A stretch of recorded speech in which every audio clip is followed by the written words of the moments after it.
பிரிய சகோதரி பவதி பிக்ஷாந்தேகி. சரி கேட்கும் உங்களுக்கு. பிரிய சகோதரி பவதி பிக்ஷாந்தேகி என்று தெலுங்கில் இசைவாடி வந்த அந்த மாமனிதர் இசைமேதை தியாகராஜன். அவர் பிக்ஷா பாத்திரத்திலிருந்து எடுத்த சில்லறைகள் நவீன காலத்திற்கு உதவாது என்று தெரிந்தவர்கள் நீங்கள்.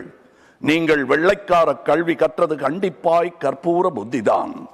அது காற்றோடு போய் பல ஆண்டுகளாகிவிட்டன. அதன் பிறகு உங்கள் பிச்சை பாத்திரம் உருமாற்றப்பட்டது. பிச்சை குவளை பெரும் உண்டியலானது. அந்த உண்டியலை உடைத்து நிதி திரட்ட உதவுவோர் இன்று தமிழரை பார்த்து என்ன சொல்லுகிறீர்கள்?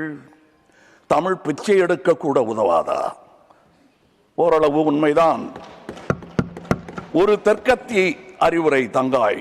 தமக்கென உங்கள் நிதியை திரட்ட ஆங்கிலத்தில் இந்தியில் பிச்சை எடுக்கலாமே. தமிழ் பிச்சை எடுக்க உதவாது, திருடவும் உதவாது. தமிழன் பிச்சை எடுக்க மாட்டான், அதுவும் உங்கள் பிச்சையை ஏற்கவே மாட்டான். தங்கச்சி, ஓட்டையும் நாட்டையும் இந்த கமலஹாசன் விற்கவே மாட்டான். உங்கள் சாபங்களில் எங்களுக்கு நம்பிக்கை இல்லை. Please conclude.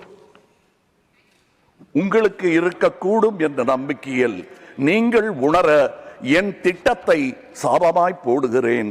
கருணையுடன் நீங்களே ஏற்பீர். உங்கள் இஷ்ட தெய்வங்களை வேண்டிக் கொள்ளுங்கள்.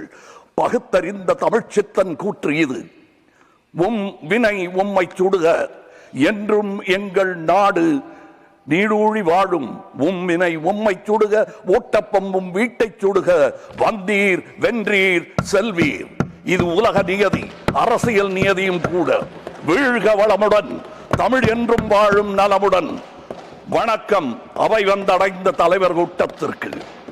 சென்றும் வருவேன். நாளை யமதே. உங்கள் கமல்ஹாசன். ஜெய் ஹிந்த். श्रीमान पवित्र